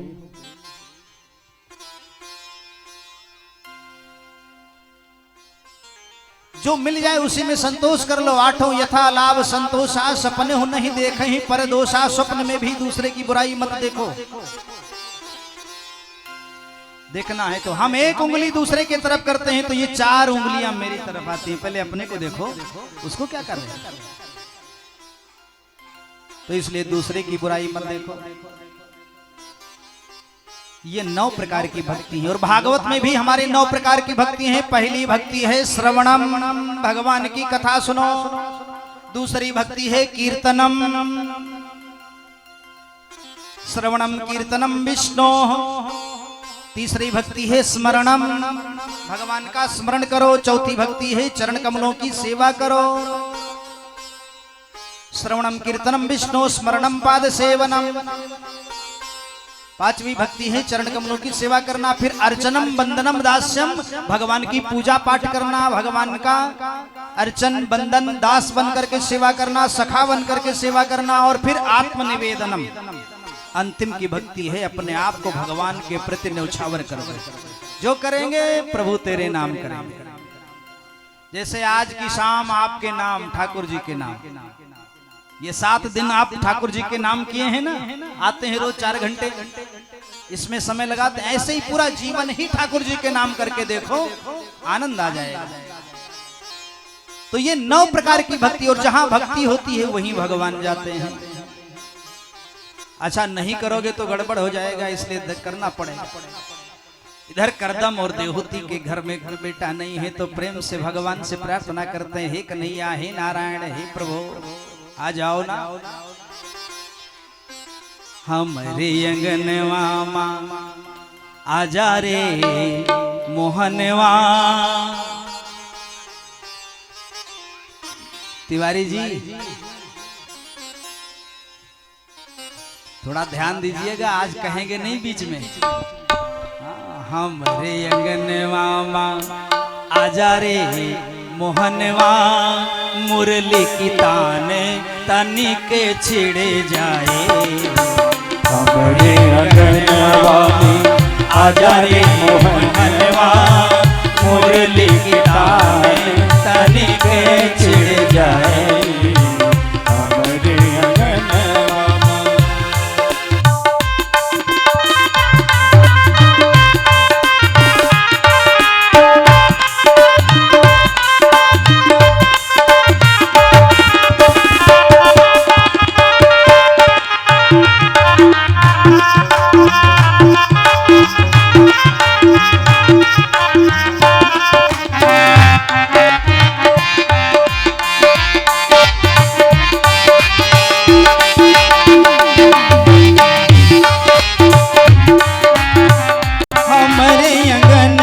में। आजा रे मोहनवा, मुरली की ताने तनिक छिड़ जाए। तोहरी दरस बिन तरस नयनवा, तोहरी दरस बिन तरस नयनवा, नैनों से नैना तनिक मिल जाए। तोहरी दरस बिन तरस नयनवा, नैनों से नैना तनिक मिल जाए।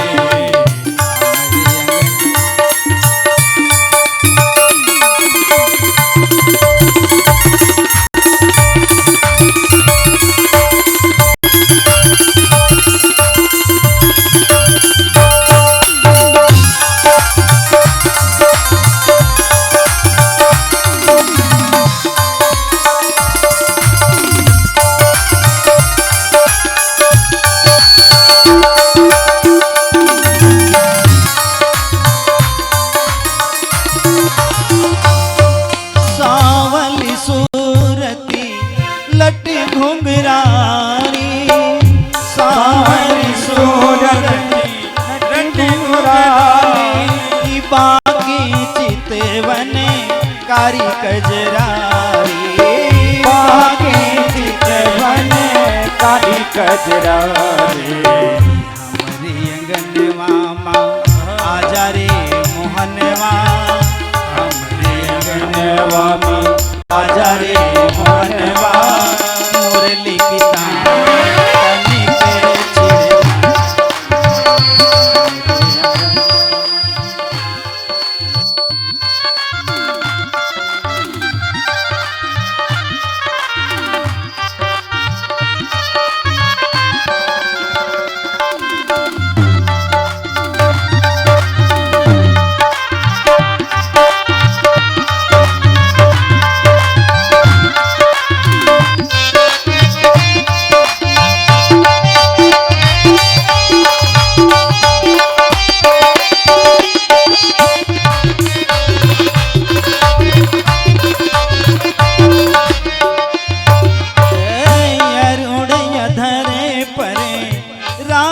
मुरलिया, अरुण धरे पर राज मुरलिया, सिर पर बिलसती वृंदावन धुरिया, सिर पर बिलसती वृंदावन धुरिया।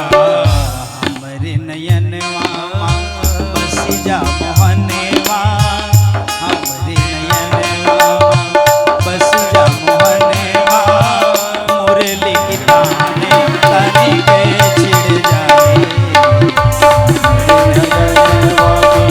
आजा रे मोहनवा, मुरली की ताने तनिक छिड़ जाए। हमरे नयनवा माँ आजा रे मोहनवा, मुरली की ताने तनिक छिड़ जाए।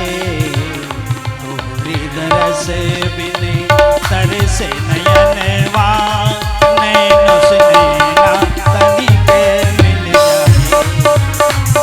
तोहरी दरस आजा रे मोहनवा, मुरली की ताने तनिक छिड़ जाए। मुरली की ताने तनिक छिड़ जाए।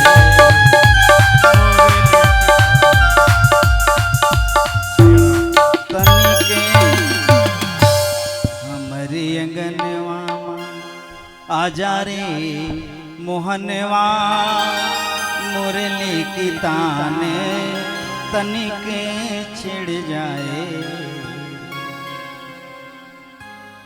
देवहूति और करदम ने भाव से भगवान को बुलाया, प्रभु आ जाओ, ठाकुर जी आ जाओ। तो 9 बिटिया के बाद 10वें पुत्र के रूप में भगवान का प्राकट्य होता है और भगवान कपिल बनकर के आते हैं। बोलिए कपिलाचार्य भगवान की जय हो। कपिल भगवान का प्राकट्य होता है। कपिल भगवान आए हैं, मैया ने देखा आज मेरे घर में पुत्र के रूप में परमात्मा का आगमन हुआ है। आज अगर बहती गंगा में हाथ नहीं धोया तो फिर भगवान की स्वागत सेवा करने का अवसर मिलेगा? आज तो भगवान बेटा बन के आए हैं, खूब सेवा कर लो। अच्छा, भगवान अपने घर में आ जाएं और तब सेवा न कर पाओ तो फिर भगवान जल्दी मिलेंगे? तो इसलिए ठाकुर जी बेटवा बन के आ गए हैं। आज जैसी सेवा करनी है सेवा कर लो। आपकी कॉलोनी में भागवत कथा हो रही है, आज नहीं आ पाओगे तो फिर क्या 5 तारीख के बाद आओगे? क्या करोगे फिर? इसलिए आज बहती है गंगा का प्रवाह हो रहा है और ये वो गंगा है भागीरथी गंगा। तो स्नान करने के लिए आपको जाना पड़ेगा, किराया भाड़ा लगा के जाना पड़ेगा इतनी दूर, लेकिन ये भागवती गंगा द्वार द्वार पर बह रही है। इसमें भी अगर आकर के अवगाहन नहीं किया तो फिर बाद में हाथ मल करके रह जाना पड़ेगा। चलो ठाकुर जी मेरे बेटे बने हैं, सेवा कर लें। धीरे धीरे भगवान थोड़े बड़े हुए। भगवान को एक दिन नहलाया धुलाया, चंदन लगाया और देवहूति मैया ने चांदी के सिंहासन पे ठाकुर जी को बिठाया। कपिल भगवान को चंदन लगा करके, झंगुलिया पहना करके, सुंदर सा श्रृंगार सजा करके जब बैठा दिया तो एक बड़े से बर्तन में जल लेकर के आई और भगवान के पैर धोने लगी। जब भगवान के चरण कमल को धोने लगी तो भगवान ने कहा ये क्या हो रहा है? उल्टी गंगा बह रही है। अरे बेटा, माँ की सेवा करे कि माँ बेटे की सेवा करे? धोना तो हमको आपके पैर था और आप पानी लेके आई हो, मेरे चरण धो रही हो। तब भगवान ने, देवहूति मैया ने कहा बैठे रहो, हम जो कर रहे हैं हमको करने दो। पैर धोया, चंदन लगाया, श्रृंगार सजाया और उसके बाद बैठा दिया आसन पर। जब सिंहासन पर भगवान बैठ गए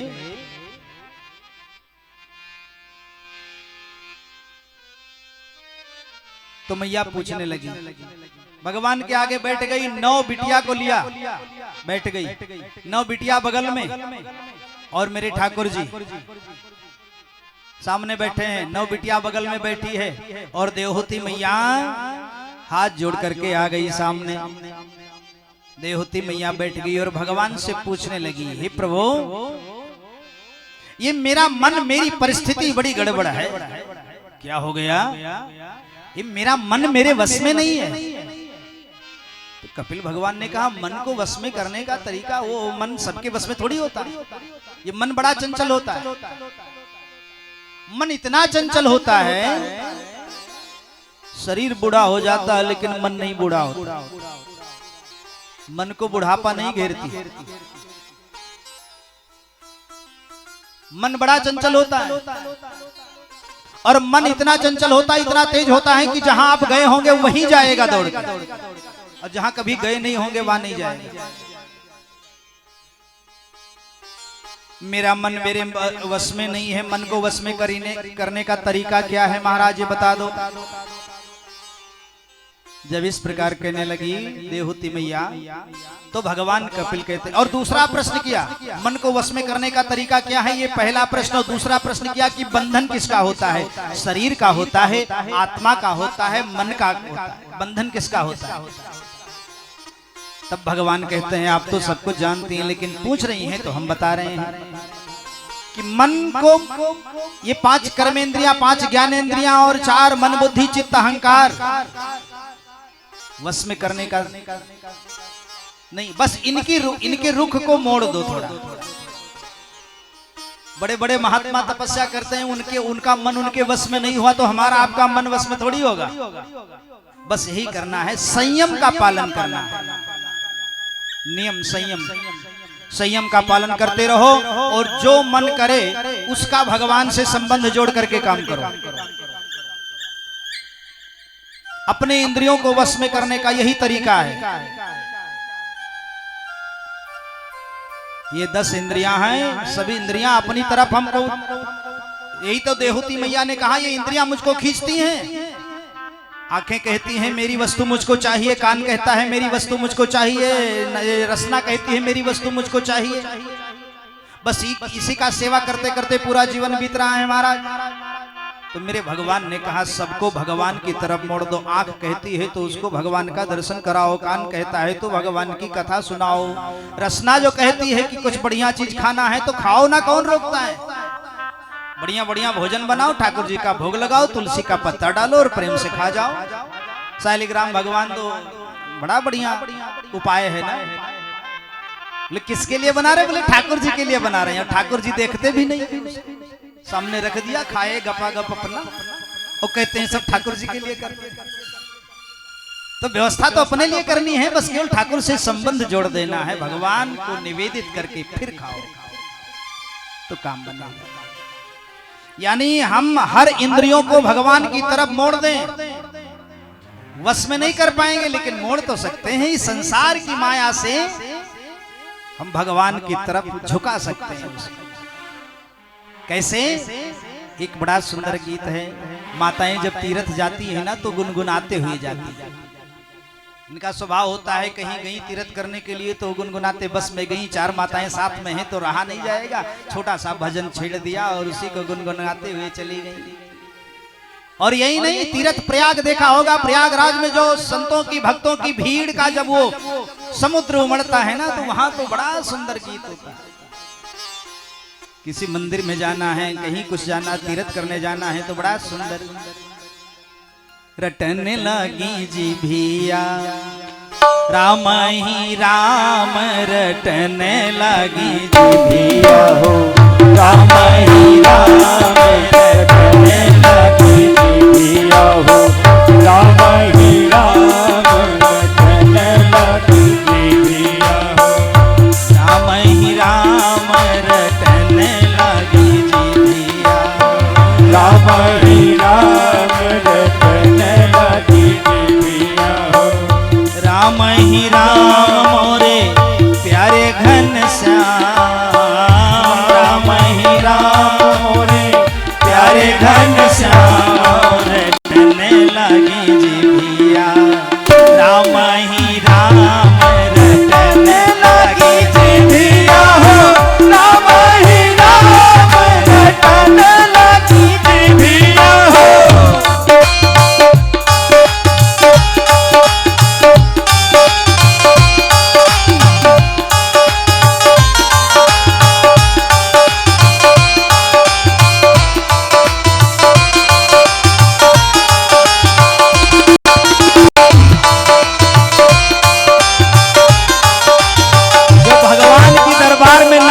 उसे दुनिया में नाचना नहीं पड़ेगा, और जो भगवान के दरबार में नाचने में शर्म किया उसको संसार में नाचना ही पड़ेगा।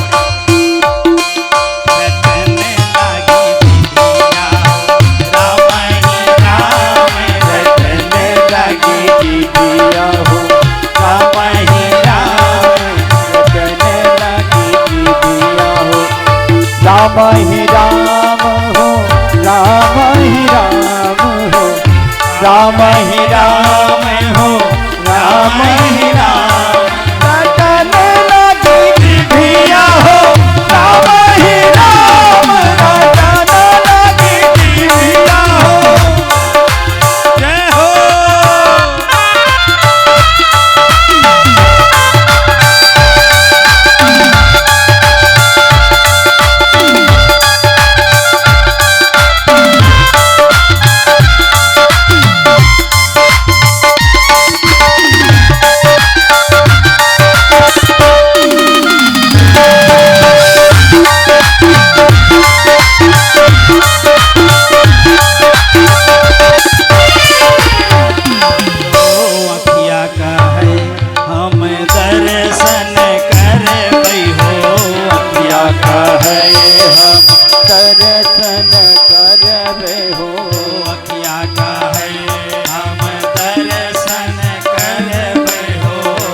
जिभिया कहे हम दर्शन करबे।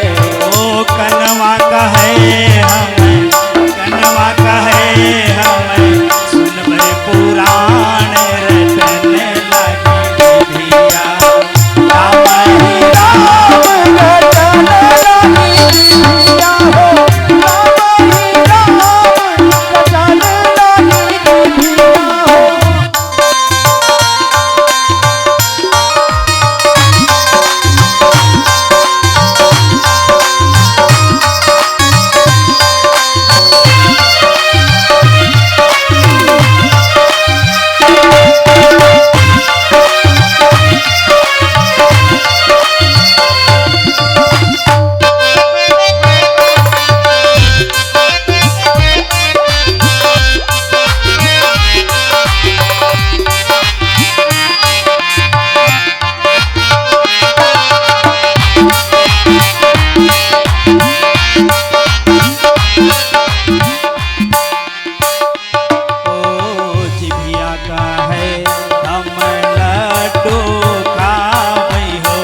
जिभिया कहे हम लड्डू खावे।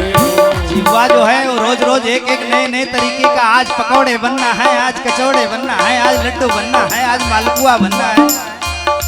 जिभिया कहे हम लड्डू खावे हो, जिभिया कहे हम लड्डू खावे। दत्तवा कहे हमें, दत्तवा कहे हमें, जब पान रटन लगी जिभिया। राम ही राम रटन लगी जिभिया हो, राम ही राम रटन लगी जिभिया हो।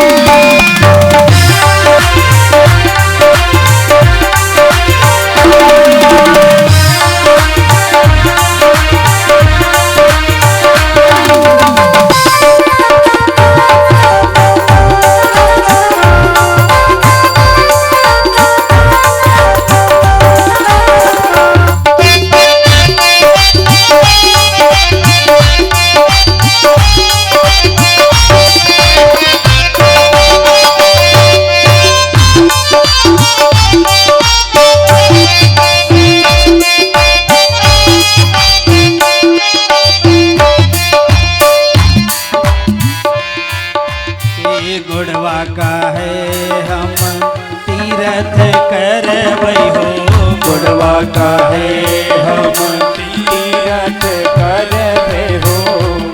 टोटल अवधि में है। अयोध्या में हमारी रामचरितमानस जो है वो ना टोटल अवधि में क्या करत हो। ये अवधि कितनी सुंदर है ना। गुड़वा कहे हम तीरथ करबै हो, गुड़वा कहे हम तीरथ करबे हो। ये हथवा कहे हम, हथवा कहे हम, देवई दान रटन लगी जिभिया। राम ही राम रटन लगी जिभिया हो, राम ही राम रटन लगी जिभिया हो, राम ही राम रटन लगी जिभिया हो। राम ही राम मोरे, राम ही राम मोरे प्यारे, घनश्याम रटन लगी जिभिया। राम ही राम रटन लगी जिभिया हो, राम ही राम रटन लगी जिभिया हो, राम ही राम रटन जिभिया हो। कब रटेगा राम राम? जब आपका दिल भगवान से जुड़ जाएगा। तो भगवान चोरी करते हैं, माखन चोरी कम करते हैं, भगवान तो दिल को ही चुराते हैं, मन को चुरा लेते हैं। इसीलिए तो गोपियों ने कहा, ओ मेरा सांवला सलोना गिरे धारी, मेरा सांवला सलोना गिरे धारी, सलोनी मेरा दिल ले गया, मेरा सांवला सलोना गिरे धारी, मेरा दिल ले गया। ओ सयोनी मेरा दिल ले गया,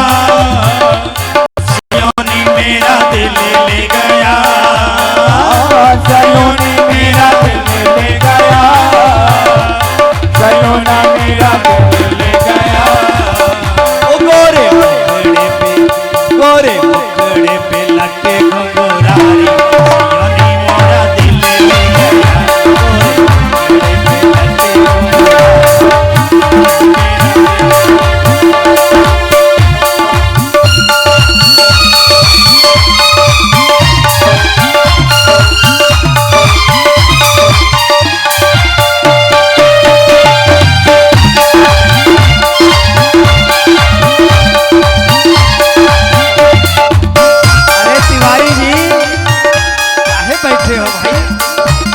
मिश्रा जी। वाह भाई, हम जानते थे कि इंतजार कर रहे हैं कि हमारा नाम बुलाया जाएगा तब पे उठेंगे, नहीं उठेंगे। ओ मेरा सांवला सलोना गिरे धारी सयोनी मेरा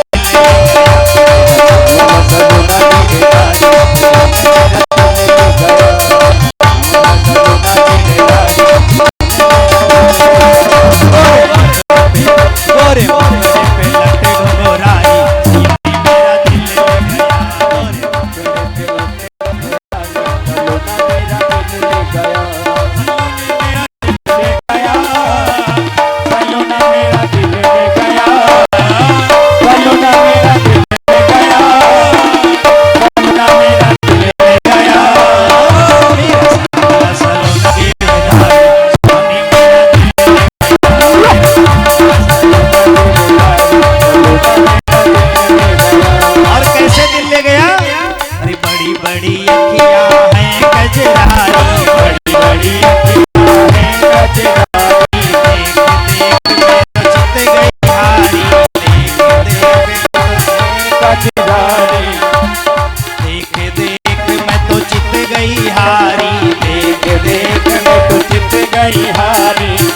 मारी अखियों से ऐसी कटारी सयोनी मेरा से ऐसी कटारी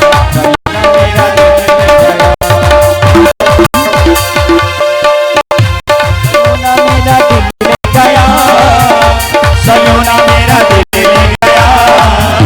सयोना मेरा दिल ले गया। सयोना मेरा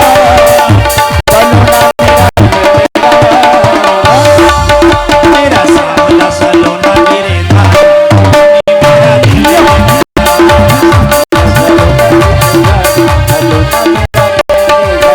कैसे ले गया। मीठी मीठी मुरली की तान सुना कर, मीठी मीठी मुरली की तान सुना कर कर गया जादू।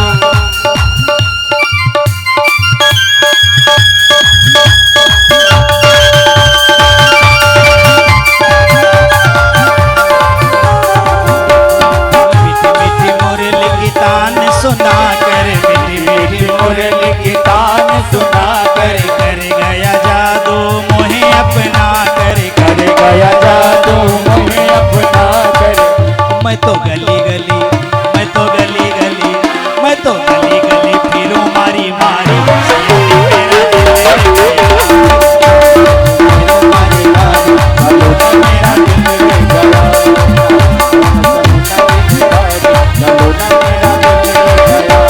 सयोनी मेरा दिल ले गया। मारी मारी सलोना मेरा दिल ले गया। सयोनी मेरा दिल ले गया। सलोना मेरा दिल ले गया। सलोना मेरा दिल ले गया। गोरे मुखड़े पे लटे घुंघरारी मेरा दिल ले गया। मेरा दिल ले गया। जय हो।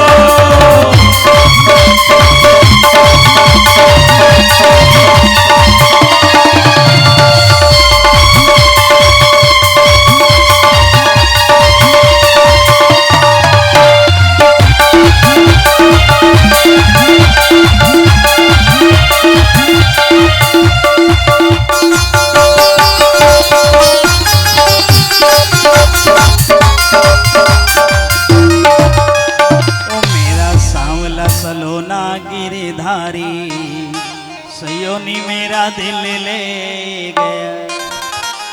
बैठ जाइए।